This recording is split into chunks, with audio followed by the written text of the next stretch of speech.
bà ở nhưng mà mặt cả ăn bọc nơi upacorn Smart TV vậy. Bọc nó thay là sẽ cái này về cái 4K này 4K X cao của mỗi chu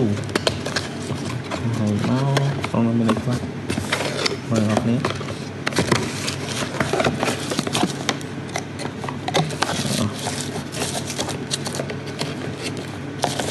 đồng bằng muối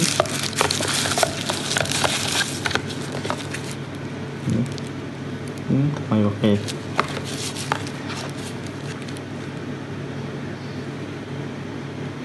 RAM PC CD-ROM RAM PC memory nó có mùi độc chi nên nhân folder đây không chi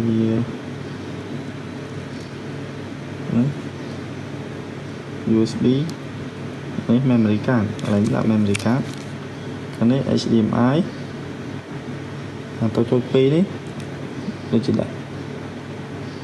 xe IO mối nâng VO mùi EO mùi đầu network cái này đầu network chỗ rồi ở đây mới thiết cứ trong lớn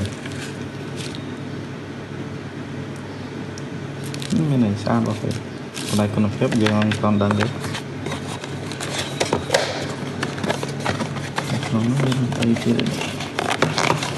rồi chỉ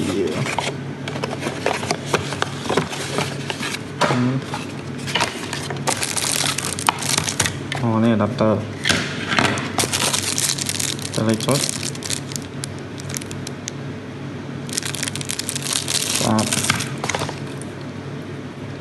phải trên điểm ai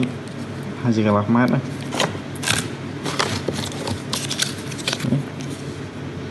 ở ô này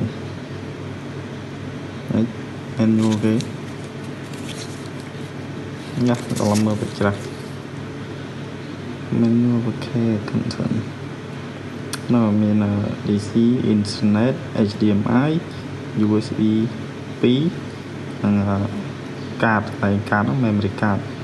adapter remote control HDMI cable muối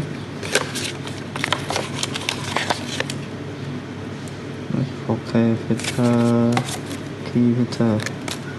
rồi tăng đấy không tràn rồi